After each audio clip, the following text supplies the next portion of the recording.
Después de 200 años de la independencia, los países divididos por las potencias, saqueados por las transnacionales, nos reunimos para poder buscar una integración, pero una integración para la liberación de nuestros pueblos. Queremos convivir integrado un mundo.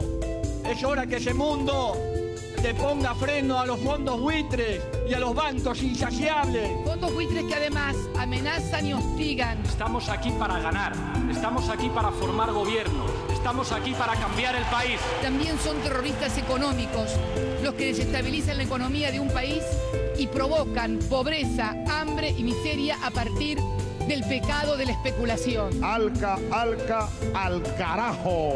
Es que aquí ya no mandan los banqueros, aquí ya no manda el poder mediático, aquí ya no manda el Fondo Monetario y la burocracia internacional, aquí no manda la peluconería, aquí mandan ustedes. Estamos resueltos a ser libres, pase lo que pase y cuéstenos lo que nos cueste.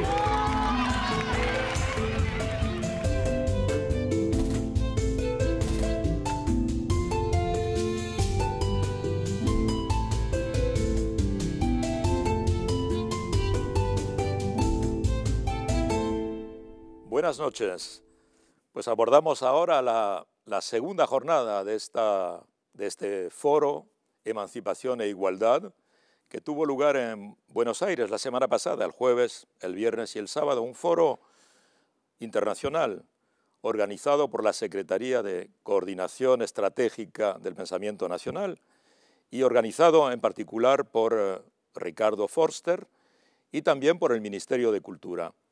Este foro ha reunido a intelectuales y pensadores venidos de muchos lugares del mundo, un foro muy excepcional. Hoy vemos esta segunda jornada y vamos a ver dos mesas redondas. Se trata de resúmenes, más que de resúmenes, de sintetizaciones. Las intervenciones de los ponentes y de las ponentes han sido relativamente largas, casi 45 minutos cada una de ellas. Aquí presentamos una síntesis en la cual estimamos que contiene lo esencial del mensaje de cada ponente o de cada ponente femenino. El tema esta noche es un tema que interesa tanto en Europa como en América Latina. Nuevas izquierdas y tradiciones populares en América Latina y nuevas izquierdas y tradiciones populares en Europa.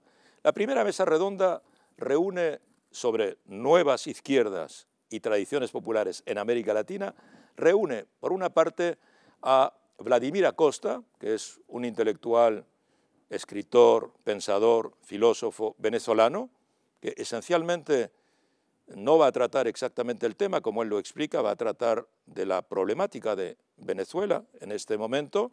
Tenemos también a Nicolás Lynch, que fue ministro de Educación en Perú. Tenemos igualmente a Gabriela Montaño, que representa a Bolivia, fue parlamentaria boliviana, y por otra parte también a René Ramírez, secretario de Educación Superior de Ecuador.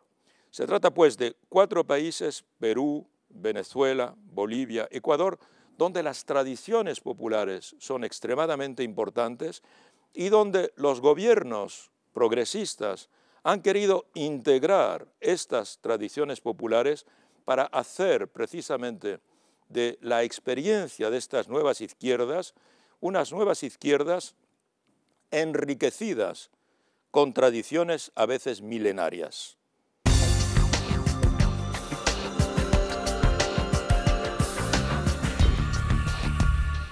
Bueno, yo creo que emancipación e igualdad es el objetivo último, ¿no? El objetivo profundo de esta lucha de los pueblos de América Latina, que es intensa en los últimos 15 años, pero que viene de la década del 20 y del 30 del siglo pasado, del siglo XX, ¿no? Donde se gestan los movimientos de izquierda, los movimientos nacional populares, que luchaban por la emancipación de nuestros pueblos, de la dominación imperialista en un momento, por la emancipación de la dominación del capital, en fin, por superar, trascender las diferentes formas de desigualdad, de discriminación, de edad, de género, de procedencia regional que se desarrollan, ¿no? Y me parece a mí que en los últimos años esta lucha en particular por la igualdad toca a fibras muy profundas de la situación latinoamericana, ¿no?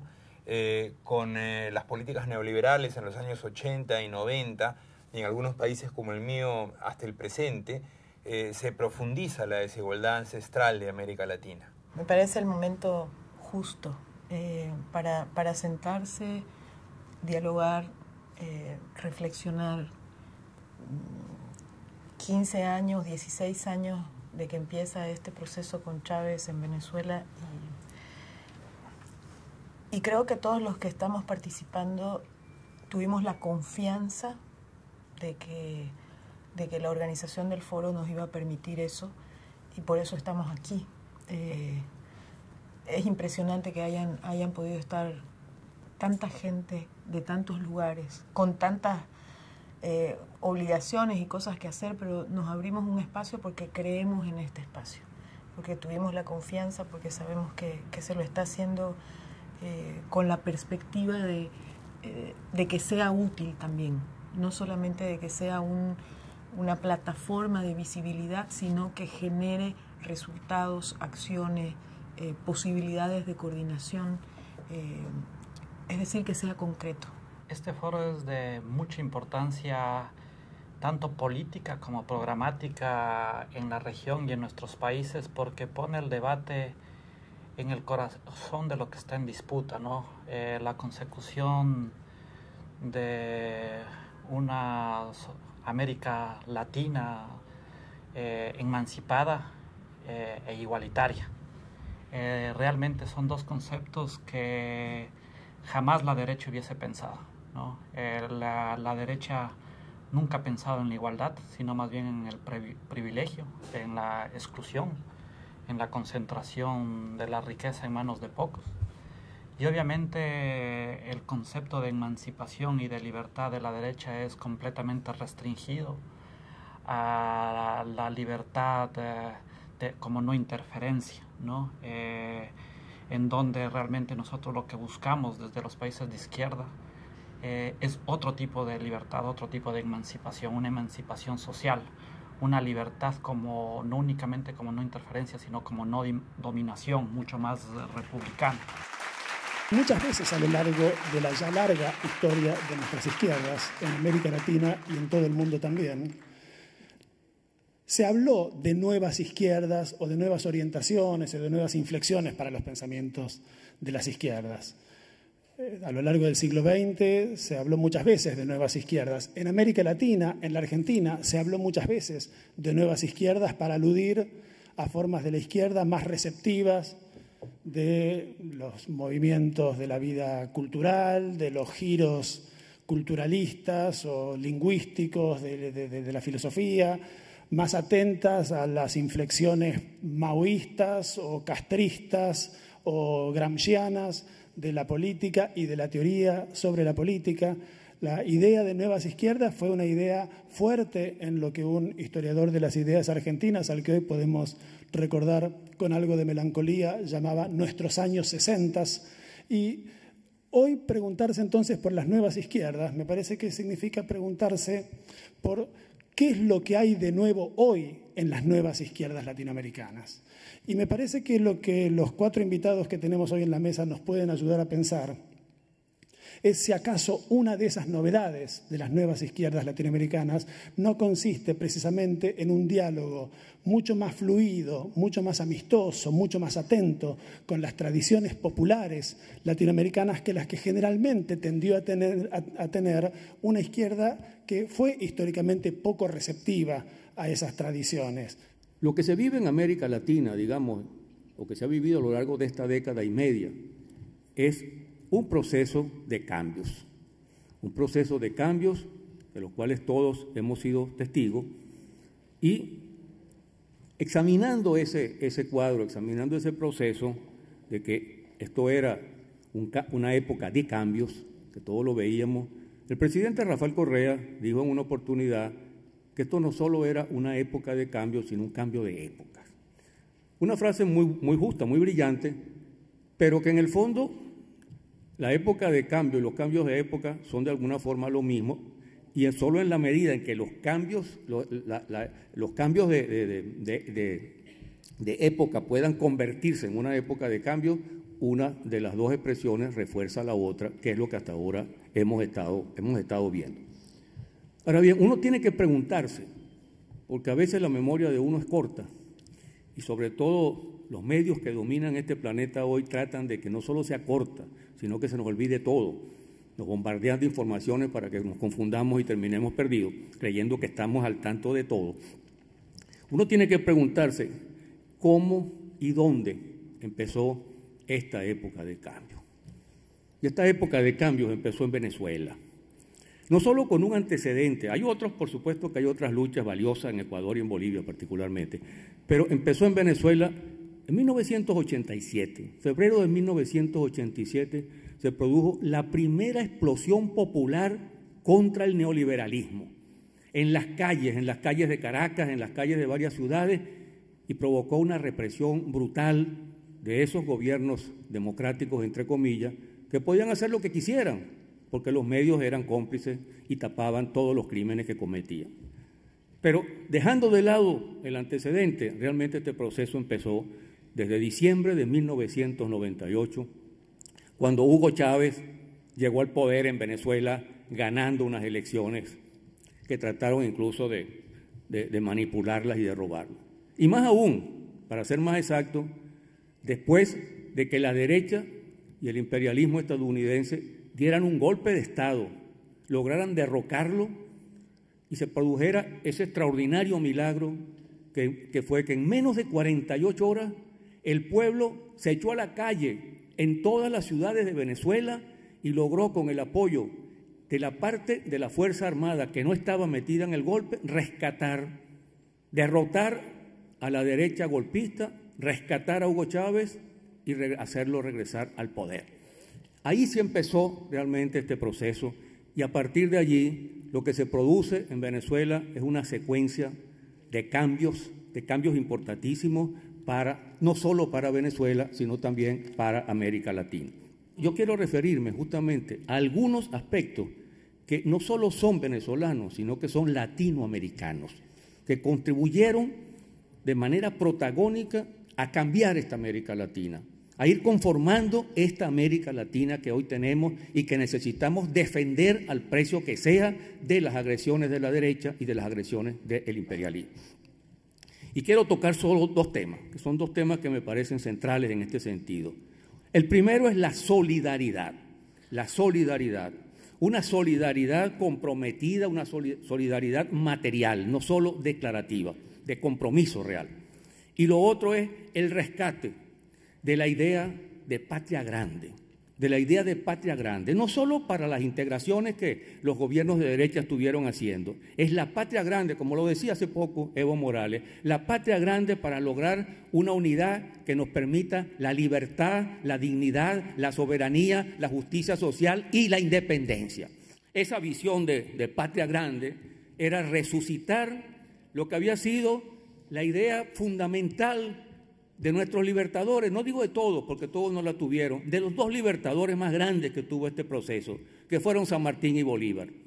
Y San Martín en el sur y Bolívar en el norte. La idea de que esta América Latina era una y que tenía que ser un gran continente unido por su historia, por su cultura, por sus tradiciones y por sus enemigos a los cuales había que enfrentar para poder avanzar. Esa idea, pues, de patria grande ha sido una idea por la cual Chávez dio la vida. Y yo quiero detenerme también en algunos detalles allí, porque el resultado de ese esfuerzo de Chávez, ese esfuerzo titánico de Hugo Chávez para ir reconstruyendo la patria grande con la que soñaron Bolívar y San Martín, se tradujo no solo en declaraciones y en discursos, se tradujo en hechos que costaron un enorme esfuerzo también. De ahí salió primero la solidaridad con Cuba, que significó intercambiar petróleo por apoyo de médicos cubanos que fueron a Venezuela a subir a los barrios pobres donde no entraban los médicos usuales venezolanos, a darle salud, a darle salud a los sectores populares preteridos y abandonados desde siempre. Esas misiones que se crearon en ese sentido. Pero también está la creación de algunos organismos que son fundamentales y que son ahorita los organismos que nos brindan a todos los latinoamericanos el apoyo necesario desde el punto de vista de las declaraciones y de los compromisos para enfrentar a la derecha y para enfrentar al imperialismo. Ahí tenemos primero que nada Petrocaribe. Petrocaribe fue el organismo para lograr que esos países pequeños del Caribe, siempre abandonados y que por su debilidad y por su pobreza los trataban las grandes potencias, sobre todo los Estados Unidos, como colonias, pudieran tener por fin opinión propia. Y se ofreció petróleo sin intermediarios para ayudar al crecimiento, al bienestar de esos países. Y esos países por primera vez empezaron a votar en contra de los Estados Unidos, del dominio de los Estados Unidos, cosa a la que no se atrevían en absoluto antes. Y siguen dentro de esa posición, dentro de esa política, tener independencia para poder opinar sin necesidad de someterse a los chantajes de los Estados Unidos. Y está Telesur. Telesur es una de las creaciones más extraordinarias de Chávez. Por fin, que nosotros los latinoamericanos tuviésemos un canal que no nos mintiera como CNN, que no nos engañara, que no nos hiciera trampa, que no nos embruteciera, un canal capaz de decirnos la verdad, para poder enterarnos de lo que estaba pasando en el mundo, no con los ojos de CNN, con los ojos de la derecha estadounidense, sino con ojos propios, con ojos latinoamericanos. Y nosotros con Telesur pudimos ver de verdad lo que hacían los Estados Unidos. Pudimos ver exactamente lo que pasaba en Egipto, lo que pasaba en Siria, lo que pasaba en Irak, lo que pasaba en Afganistán. Corresponsales de Telesur, y eso lo sabe mejor Lourdes que yo, corresponsales de Telesur que recorrieron esos países, que corrieron riesgos. Hay historias de ellos, donde se les disparó, los querían matar porque sabían que Telesur era entonces una empresa televisiva no confiable que iba a montar sus engaños. Un esfuerzo extraordinario que es Telesur y que sigue siendo Telesur. Un ejemplo realmente valiosísimo de esa creación de una patria grande. Y yo no creo que el imperialismo estadounidense en estos años haya estado descuidado. Lo que pasa es que tenía un compromiso tan grande con su fantasía del nuevo siglo americano. Recuerden que ellos son americanos sin más nada. Nosotros tenemos que explicar qué clase de americanos somos. El gentilicio, no solo nos roban el petróleo y el hierro, sino el gentilicio. Y entonces resulta que estaban embarcados en la invasión criminal de Irak, en la lucha en la guerra en Afganistán, en las agresiones a Yemen, en las agresiones a Siria, en la destrucción de Libia, y eso los tenía más concentrados. Y hubo una suerte de descuido inevitable con América Latina. El punto hasta donde aguantaron esa situación fue justamente aquí en Mar del Plata, cuando Bush no podía encontrar la puerta. Y a partir de allí, la ofensiva imperialista empezó a aumentar, empezó a desarrollar, buscando todos los medios, todas las posibilidades, tanto golpes abiertos como el que le dieron a Zelaya, golpes ocultos como el que le dieron a Lugo, y intrigas de todo tipo para recuperar el poder. Y el poder mediático ha sido fundamental en eso. Ahora, en ese sentido, Venezuela, la Venezuela chavista, la Venezuela que hoy continúa con un gran esfuerzo para mantener los logros obtenidos por Chávez, es el enemigo principal, el enemigo fundamental, el enemigo a vencer. El imperialismo estadounidense necesita derrotar al proceso bolivariano, necesita derrotar y someter a Venezuela. Esa es la tarea central, acabar con el chavismo, porque saben que eso es un símbolo, como lo fue Cuba. En otra época le hicieron a Cuba de todo, invasiones, le metieron enfermedades, etcétera, etcétera. Hoy es Venezuela el país central para ellos. Están atacando a Argentina también, por supuesto, pero Venezuela es el símbolo de esa nueva América Latina que ellos quieren hacer retroceder. Y por supuesto hay que defender a la Argentina y hay que defender a Venezuela. Pero yo quiero terminar con una última reflexión. Y esta última reflexión se refiere a la independencia. Porque es que nosotros estamos viviendo en los 200 años de la independencia de nuestros países, de la derrota del imperio español, lo que nos dio unas patrias momentáneamente libres y soberanas. Y entonces quiero hacer un comentario sobre nuestra historia, porque es que nuestra historia de nuestros países, de todos nuestros países, es una historia dura y trágica, una historia donde hemos pasado de un colonialismo a otro colonialismo, de una explotación imperial a otra explotación imperial, y hemos estado prácticamente sometidos, porque después de la independencia se perdió la unidad, se perdió la visión de patria, y nuestros países empezaron cada uno a encerrarse en sus problemas, a tratar de resolver sus propios problemas e incluso a tener problemas con los países hermanos.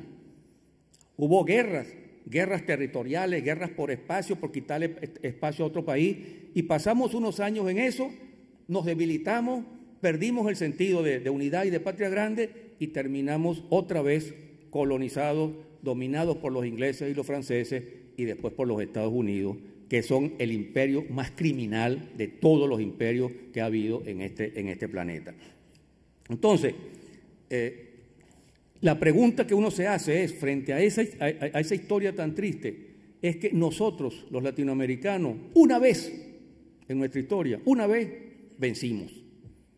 Y vencimos a un imperio que no era débil, el imperio español. Y la pregunta que uno se hace es, ¿cómo y por qué los vencimos? Los vencimos porque nos movió, gracias a nuestros grandes libertadores, nos movió la idea de solidaridad fraternal, de solidaridad material comprometida, una causa única, y porque nos movió la idea de patria grande, esa idea de patria grande. Hace exactamente 200 años, en 1815, San Martín y Bolívar estaban desarrollando esa idea. San Martín estaba en Mendoza organizando la lucha por independizar a Chile, porque sabía que no había independencia argentina si no se liberaba Chile, y que ni siquiera había independencia de los dos si no se atacaba para liberar el Perú, que era el centro de la opresión contra todos estos países, el centro del poder español, y de ahí habían salido con el virrey Abascal y con la complicidad de la aristocracia peruana, expediciones contra Colombia, expediciones contra Ecuador, y expediciones contra Bolivia, y expediciones contra el norte de la Argentina. Eso era fundamental. Y en 1815 Bolívar, derrotado y exiliado, estaba en Jamaica y estaba escribiéndole a un inglés una carta famosa, la Carta de Jamaica, donde se define con toda claridad esa unidad latinoamericana. Y menos de 10 años después, habíamos derrotado a los españoles. En diciembre del 1824 fue la batalla de Ayacucho y esta América del Sur era libre, gracias justamente a esa visión. Vencimos porque se impuso la solidaridad y porque se impuso la idea de patria que luego se fue perdiendo. Hoy Venezuela está amenazada exactamente por la agresión imperialista. Nuestro pueblo, el pueblo venezolano, el pueblo bolivariano venezolano, está confrontando esa amenaza. Y justamente ese pueblo venezolano, chavista, bolivariano, necesita hoy de esa misma solidaridad que con toda la generosidad del mundo Chávez le dio a los países hermanos, como se la dio a Argentina, como se la dio a todo nuestro país. Una solidaridad que tiene que ser una solidaridad que no sea meramente declarativa. No es que las declaraciones sean malas, es que son insuficientes. La verdadera solidaridad tiene que ser una solidaridad de pueblo, de gente, de marchas, de concentraciones, de actividad de apoyo real que tiene mucho más peso que cualquier documento. Porque hoy la pregunta que se hace, y termino con esto, la pregunta que se hace es, ¿por qué nuestros países, nuestros pueblos, nuestros gobiernos, incluso los gobiernos revolucionarios, los gobiernos de izquierda, por qué se han ido encerrando otra vez en sus propios problemas? Es decir, pareciera que vamos por el camino de repetir lo que pasó después de la independencia, que se perdió la visión de patria grande, que se perdió la visión de solidaridad y que cada quien se encerró en lo suyo y a tratar entonces de resolver los problemas por separado. Y eso era justamente lo más beneficioso para el imperio inglés y luego para el imperio norteamericano. Mantenernos divididos, cada uno encerrado en lo suyo, nos conducía otra vez, como nos condujo, al colonialismo y a la sujeción imperial. Entonces, ahí está el riesgo de que las derechas se impongan. Y que las derechas se imponga el neoliberalismo y volvamos otra vez atrás. Pero eso no lo podemos permitir. Eso no lo vamos a permitir. No lo vamos a permitir. Nosotros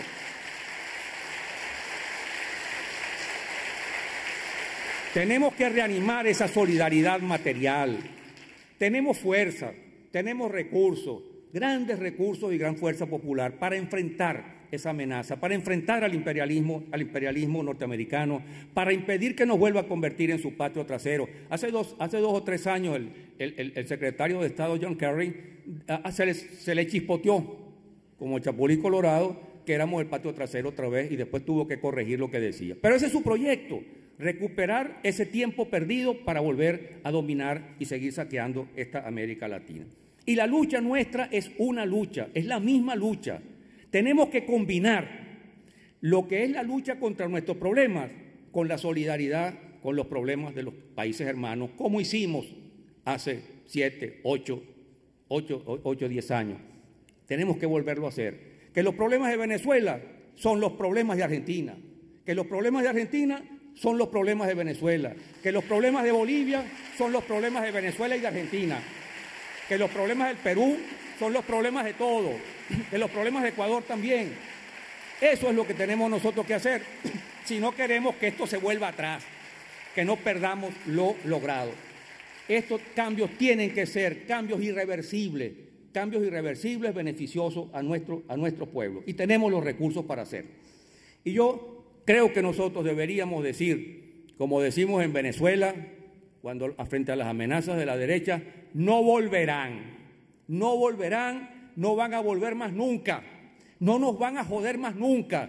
Nosotros estamos dispuestos a ser libres, a garantizar nuestra soberanía y nuestra independencia. Y termino con esta frase,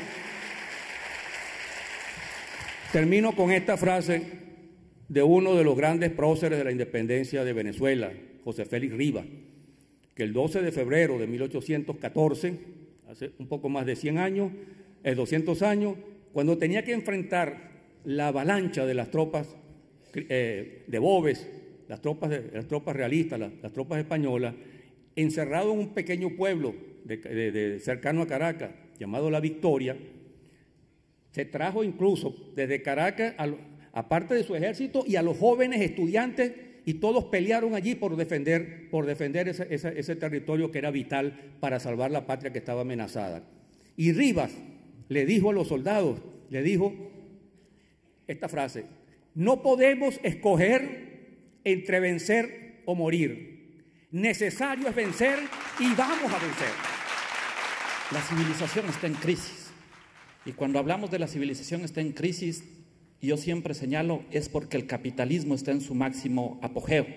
Yo no creo que el capitalismo está en crisis. Lo demuestra el último libro de Piketty, que hace un análisis de los 200 años, y estamos en el periodo más alto de concentración de la riqueza de los últimos 200 años. Es el mejor termómetro del el capitalismo está bien. Y esta crisis de civilización, producto de este apogeo del capitalismo, desde lo que nosotros hemos pensado como izquierdas, es justamente debido a una crisis del pensamiento, a la crisis de las ideas, y por eso es necesario atacar justamente este corazón, el corazón de esa crisis que tiene que ver con el conocimiento, que tiene que ver con las ideas. Y eso es algo que lo señalaré más adelante. En ese sentido, trataré de defender que el principal concepto que tiene que ver en este foro, que es el de igualdad, lo que tenemos que buscar es una democracia radical. Y cuando hablamos de democracia radical, no únicamente, y aquí quizás voy a ser muy materialista, no únicamente referirnos exclusivamente a la necesidad de ampliación de la participación y la deliberación en el ámbito de la toma de decisiones, sino justamente cómo producir procesos de organización productiva y nuevas formas de organización del aparato productivo completamente democrático y completamente cooperativo, ¿no? sostengo que justamente una real democracia está en la disputa de la materialidad. Ayer nos decía Álvaro García Linera justamente aquello. Nosotros, a la par de construir una democracia radical, nosotros tenemos que pensar en el tema económico. No podemos dejar de pensar en el tema económico, porque por ahí va a ser uno de los principales filtros para atacar completamente a nuestros gobiernos. Y en ese marco, el otro concepto que es fundamental, que es el tema de emancipación, desde lo que nosotros estamos avisorando, pasa por un cambio en la matriz cognitiva. Tenemos que disputar el sentido del conocimiento, de cómo se genera el conocimiento, cómo se produce y cómo se apropia ese conocimiento. Y ya me referiré más adelante. Aquí vale la pena también señalar que no tenemos que tener un concepto que la derecha se quiere apropiar y que sin lugar a dudas es el corazón de la emancipación, que es la libertad. Nosotros creemos que el conocimiento es libertad, que la educación es libertad y que realmente nosotros tenemos que apuntalar en el corazón de la transformación de las nuevas izquierdas al conocimiento y a la educación, y ya me referiré de qué manera. En este marco vale la pena señalar quizás una información con respecto al tema de la igualdad. Y permítanme señalar qué pasa y qué ha pasado en el Ecuador.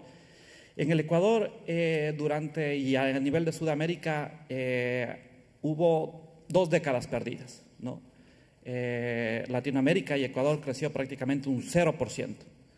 Del 2000 al 2006, previa a la Revolución Ciudadana, prácticamente hubo una caída de la pobreza, igual que en América Latina, ¿no? En Ecuador no hubo una caída de la desigualdad, pero esta reducción de la pobreza que muchas veces se jacta la derecha, se debieron a factores exógenos, no a factores deliberados de la política pública de los gobiernos. ¿Y a qué me refiero con factores exógenos? A incremento de los precios de los commodities, a flujo de remesas, porque el neoliberalismo lo que hizo es expulsar a migrantes de nuestros países que se fueron a Europa, al crecimiento de China y también al propio crecimiento de América Latina. Es decir, no fue para nada ninguna acción política la que llevó al crecimiento de la pobreza del 2000 al 2006. Nosotros en estos 8 años de gobierno de la Revolución Ciudadana, la reducción de la pobreza que tenemos viene aparejado de una reducción de la desigualdad radical. Nosotros estamos reduciendo pobreza de ingresos, pobreza de consumo, pobreza de necesidades básicas insatisfechas. La indigencia está a menos de 5%, somos el país con menor desempleo de toda la región, somos un país que reduce polarización y somos un país que incrementa clase media. Es decir, las políticas que hemos hecho han tenido resultado, pero a través de procesos deliberados de política pública. Quisiera yo tratar un tema fundamental, que también es un peligro para nuestras izquierdas. Permítanme señalar el tema de la relación entre lo objetivo y lo subjetivo. Yo estudio mucho el tema el tema de desigualdad, pobreza, pero no únicamente objetivamente, sino también subjetivamente. Nosotros cuando asumimos el gobierno, nosotros teníamos un ingreso promedio per cápita de $500, $520 aproximadamente. Pero el ingreso subjetivo antes de nuestros gobiernos, antes de nuestro gobierno, era de $540 más o menos, ¿no? ¿Qué es el ingreso subjetivo? Tú le preguntabas al ciudadano con cuánto ingreso usted se sentiría satisfecho, bien, podría vivir bien, y te responden eso. Es decir, había un déficit, una diferencia de alrededor de $15 más o menos. Ahora, después de 8 años, dado que ha aumentado el bienestar de todos los ecuatorianos, dado que existe una clase media más fuerte, este momento estamos llegando objetivamente a $760 del promedio del ingreso, ¿no? Pero el ingreso subjetivo ha subido a más de 1,000. La diferencia es de $400. ¿Qué significa esto para nuestros proyectos? No solo es necesario cambiar la estructura productiva, las estructuras de relaciones de poder entre capital y trabajo, sino también tenemos que generar una conciencia de otro patrón de consumo, porque si no seremos víctimas de nuestro propio éxito. Para terminar, quisiera tratar un tema fundamental que tiene que ver con la restauración conservadora. Acabó de salir hace un par de meses un artículo en Le Monde Diplomatique que nos deja claro nos deja claro el peligro que atraviesan nuestros países. El primero es que la derecha ha aprendido y ha aprendido muy rápido y muy bien, ¿no? Y se plantea camaleónicamente como una derecha que es democrática, ¿no? A pesar de que busca hacer golpes por abajo, los golpes blandos, como se les llama. Es una derecha que es post-neoliberal. Sus propuestas no incluyen explícitamente menciones al neoliberalismo para llegar al poder, pero estoy seguro que cuando lleguen al poder harán todo lo contrario. Y es una derecha social que promete mantener los programas de la izquierda, ¿no? Y en ese sentido es muy peligroso, porque una pirámide poblacional completamente joven que le ofrezca esto, la división izquierda y derecha se hace muy complicado el momento de la votación. Nosotros tenemos que ser muy creativos para proponer nuevas estrategias para ganarnos, en este caso, a la ciudadanía, porque ya, como señalaba, la ciudadanía no diferencia lo que era el pasado, lo que era el neoliberalismo, con lo que es esta realidad después de haber vivido prácticamente 10 años. Y en ese marco quiero señalar que nosotros tenemos que tener claro algunos puntos que son innegociables para terminar de esta nueva izquierda. Nosotros tenemos que tener cero tolerancia a la corrupción. Cero tolerancia a la corrupción. La corrupción es algo intrínseco a la derecha, es algo intrínseco al capitalismo, porque el capitalismo no tiene moral. Si es que nosotros claudicamos al tema de la corrupción, seremos un flanco muy grande para que regrese y para que retorne la derecha. El otro tema es tener la bandera de la paz. Nosotros estamos haciendo estas transformaciones pacíficamente y lo que quieren es que justamente se dé la violencia. Esto es fundamental señalar porque la izquierda tiene que siempre reivindicar y la región latinoamericana tiene que tener esta bandera de paz. El tercero tiene que ver con la búsqueda de la unidad y la integración. Claramente esto, como suele señalar el presidente de la República del Ecuador y muchos de los presidentes, esto ya no es un esnovismo, es una urgencia, es una necesidad. O nos integramos o perecemos, o nos integramos o morimos como proyectos de izquierda. El otro tema fundamental es innovar. Nosotros tenemos que tener innovación constante, innovación en la política, innovación en la agenda programática. No creamos que con lo que hemos hecho ya la gente va a quedar conforme. Tenemos que tener agendas proactivas porque si no, la agenda nos va a poner la derecha y vamos a estar a la defensiva. Como se señala en el fútbol, la mejor defensa es el ataque y para eso tenemos nosotros que siempre estar atacando. Y finalmente, el tema de poner siempre en el centro a la vida. La nueva izquierda tiene que poner en el centro, en el corazón de sus políticas, a la vida humana y al trabajo. Estoy convencido, estimados amigos, que nosotros como nueva izquierda no solo nos conformamos con administrar bien el capital. Estoy seguro que nosotros podemos cambiar el mundo y es únicamente a través de ustedes y de proteger a nuestros gobiernos que seguiremos caminando en ese otro mundo que es posible y que estoy seguro que podemos conquistarlo. Muchas gracias.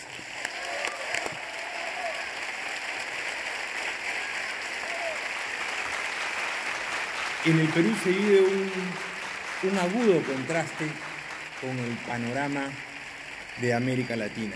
Y no es una cosa reciente, es una cosa de los últimos 25 años. Mientras en la región se ha venido limitando y en muchos casos erosionando la hegemonía neoliberal, en el Perú ha sucedido exactamente lo contrario. Se ha venido estableciendo, afirmando esta hegemonía neoliberal. Y una cosa más, importante verla para nosotros desde el Perú, y importante que se vea desde afuera, se ha construido un bastión reaccionario en el Perú, y especialmente en Lima.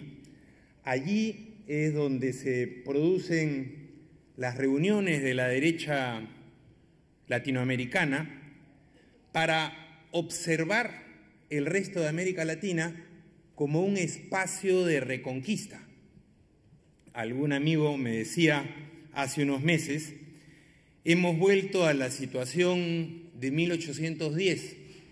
Nosotros en 1810, o mejor dicho, lo que era el virreinato del Perú, no el Perú todavía, tenía a Abascal como virrey, un virrey empeñoso, un Borbón convencido que quería hacer el trabajo de establecer las reformas borbónicas a las cuales no les había ido completamente bien en el Perú.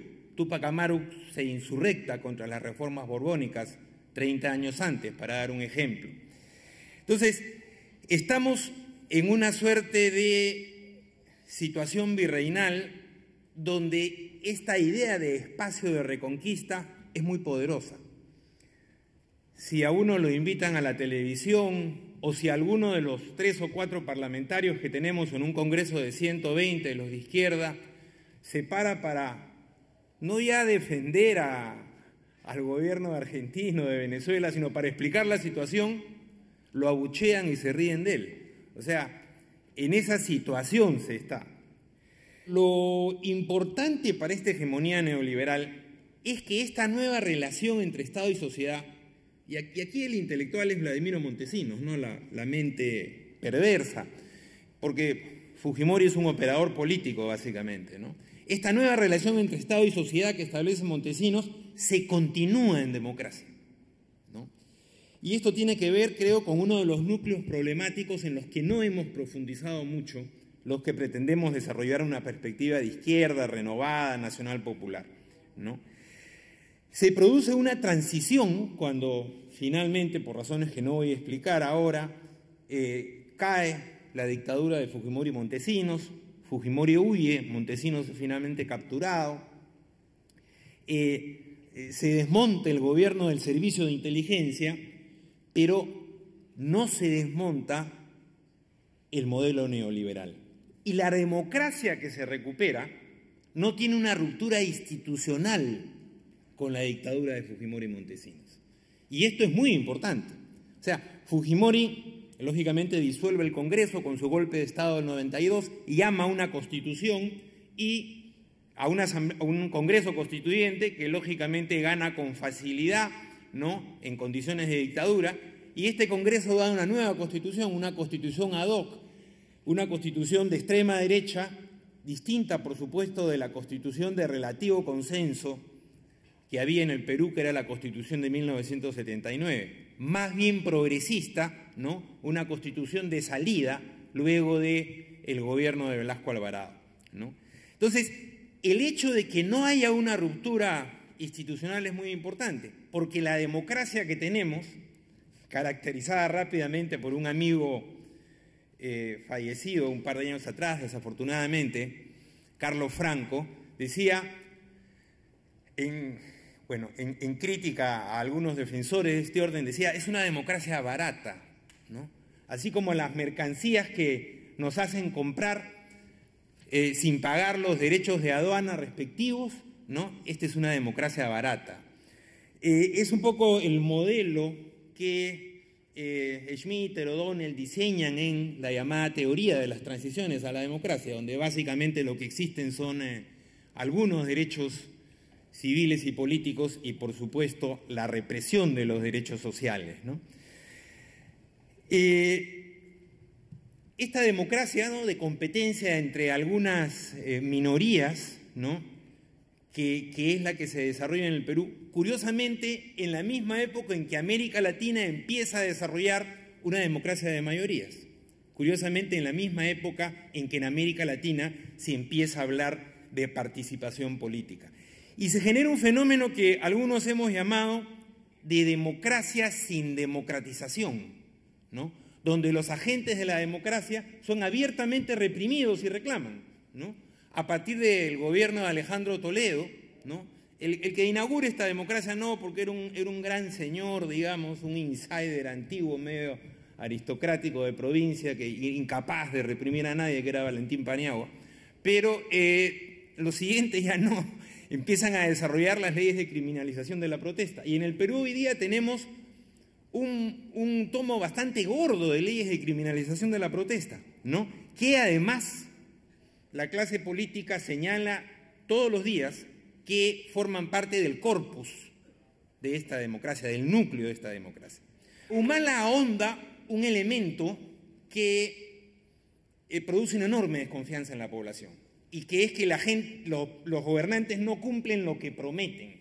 Si uno se va al Latino Barómetro, esas encuestas sobre política latinoamericana que hace un grupo de encuestadoras y que en algunas partes son interesantes, en su última edición, Latino Barómetro pregunta qué cosa le molesta más a los electores en América Latina: que los políticos no cumplan lo que dicen. Y nosotros hemos tenido, bueno, Fujimori, por supuesto, que fue elegido en el 90 con una plataforma antineoliberal y a los 6 días dio un ajuste horroroso, pero luego de Fujimori, que ya es un caso de museo, digamos, hemos tenido Toledo, García y finalmente Humala. Toledo y García más conservadores, pero corrieron por la izquierda, obviamente. Yo fui ministro del gobierno de Alejandro Toledo, ¿no? Cuando alguien me decía Toledo no prometió nada, yo fui con Toledo a firmar a la Confederación General de Trabajadores la necesidad de una nueva ley general de trabajo que defendiera la estabilidad laboral, ¿no? Y bueno, eso duró un año, el primer año de gobierno, después hizo lo contrario. García ni se diga, García es un artista de la mentira y de otras cosas, ¿no? Y Humala, sin embargo, dio un viraje de 180 grados. O sea, corrió con un programa radicalmente distinto, empezó su gobierno con un equipo distinto y finalmente se entregó con todo a la derecha neoliberal. Y hace quizás el más neoliberal de todos los gobiernos. ¿Por qué sucedió? Ya sería motivo de otra exposición. Ahora bien, en este panorama, y hay un hecho central, creo yo, que me parece es un segundo núcleo problemático que no discutimos con profundidad, es que a iniciativa peruana se lanza el año 2009 por parte del gobierno de Alan García la Alianza del Pacífico. Y esa no es una perspectiva de integración de parte de García, no, es una perspectiva de desintegración y de sumisión a los Estados Unidos. Para terminar, quisiera recapitular estos 3 temas que yo creo vale la pena profundizar. Hay varios más, estos son los que yo propongo. El tema democrático, ¿no?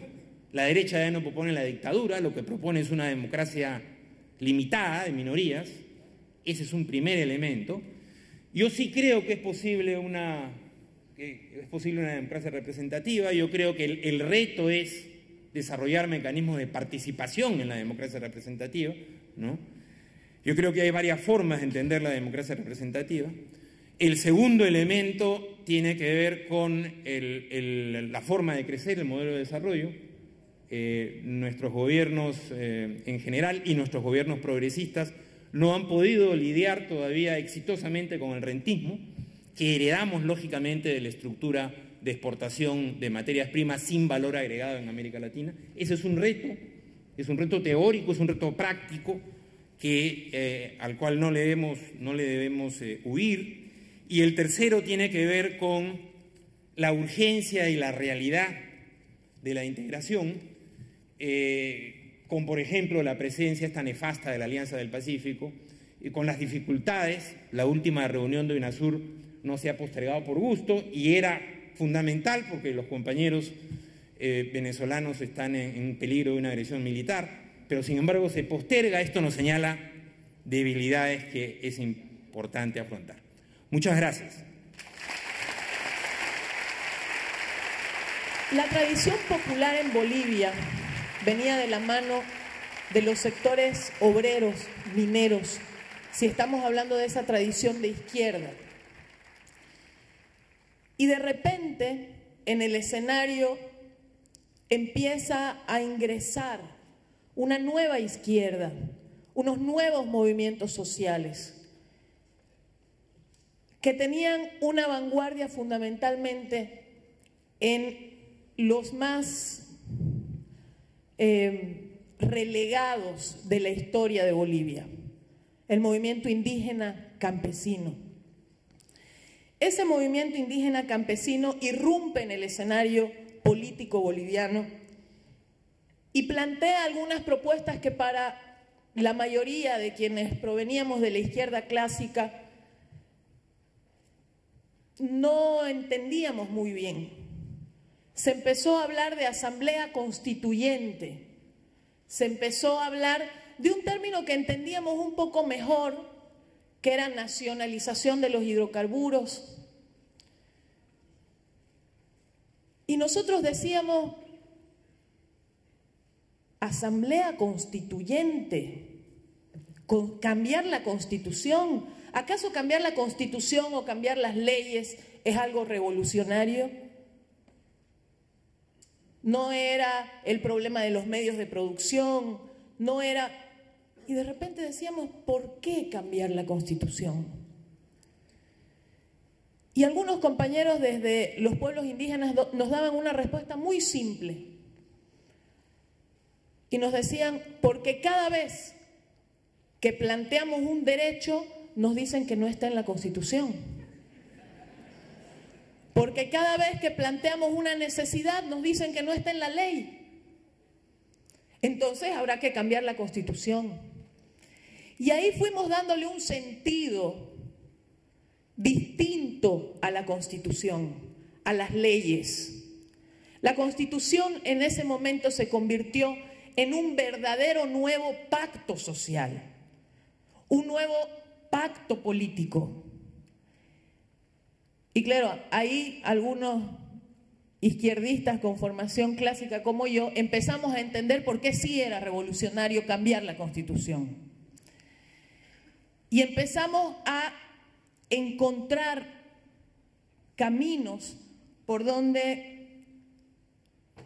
el planteamiento de nacionalización de los hidrocarburos, el planteamiento de asamblea constituyente, iba fusionando a esas fuerzas políticas, a esas organizaciones sociales de la tradición popular de Bolivia de los años anteriores con estos nuevos movimientos sociales.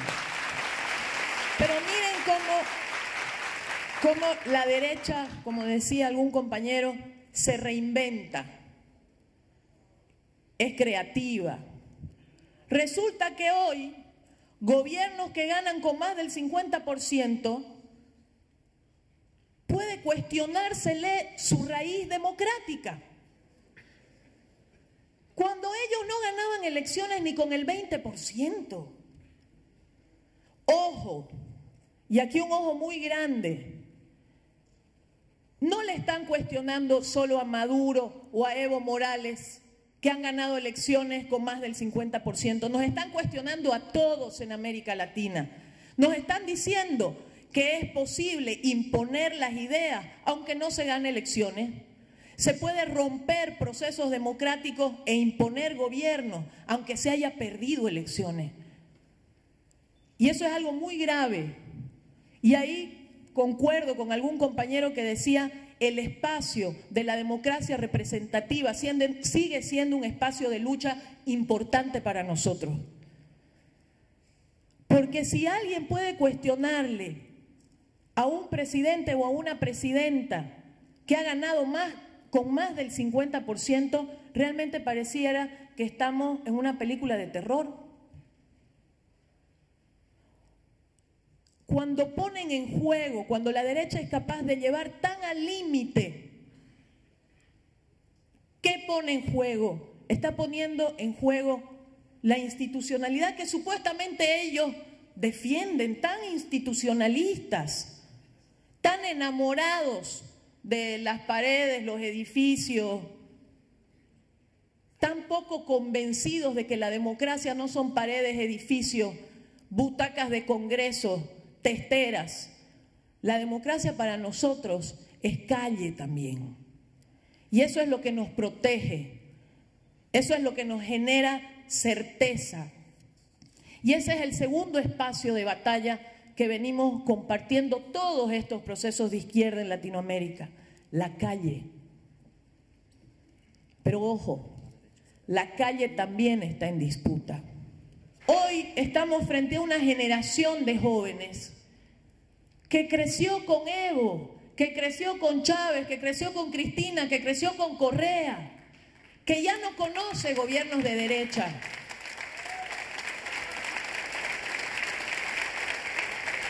Entonces, debemos preocuparnos, ocuparnos, los que nos decimos revolucionarios y de izquierda, de qué vamos a hacer juntos con esos jóvenes. Porque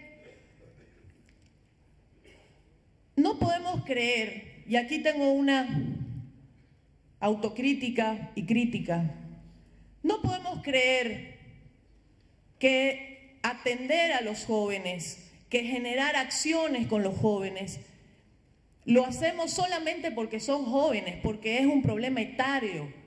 No, no, no, no, no. Debemos tener claro que si la juventud le importa estos procesos, es porque nosotros no los vemos como elementos que van a ir a engrosar el mercado y el consumo. Nosotros los vemos como energía creativa, como quienes van a impulsar la posibilidad de encontrar nuevas salidas y nuevas respuestas a la producción sin la destrucción. Van a ser quienes van a generar, los necesitamos para generar respuestas creativas. Somos gobierno, ¿cómo no vamos a necesitar a los jóvenes para gobernar? Me costó mucho intentar imaginarme cómo conectar una experiencia que siempre se ve, que es la experiencia boliviana o la experiencia ecuatoriana, como fundamentalmente de un proceso de mayorías indígenas, puede servirle a países, a gobiernos, a compañeros de izquierda en Latinoamérica que no tienen una mayoría indígena probablemente, a compañeros en Europa que no tienen una mayoría indígena. Y fruto de esa elaboración, creo que hay algunas cosas que quiero compartir con ustedes de las conclusiones que pueden sacar otros pueblos de Bolivia y que pueden ser útiles porque son certezas y la gente necesita certezas. La primera certeza que Bolivia muestra al mundo es que es posible que los más marginados de la historia lleguen al poder y al gobierno. Pero no solamente es posible que lleguen al poder y al gobierno, como lo hizo Evo Morales, como lo hizo la vanguardia indígena campesina, sino es posible que los marginales del pasado gobiernen bien y puedan gobernar para todos y para todas.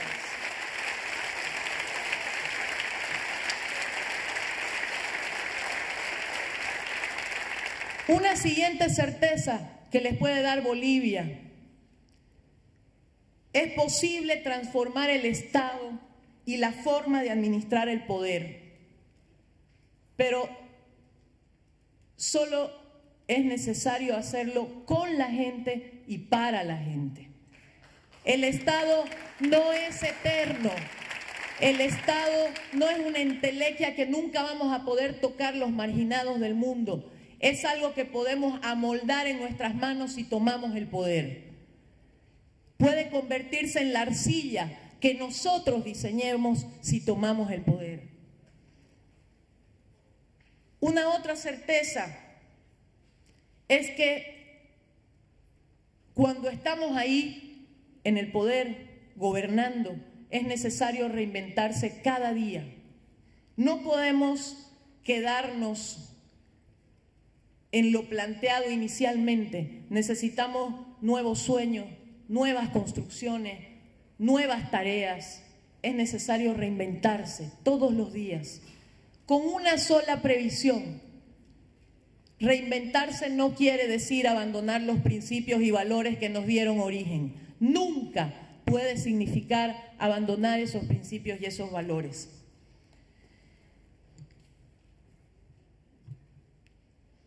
Esas certezas que Bolivia le da al mundo quizás le pueda servir a Podemos no como un calco en España.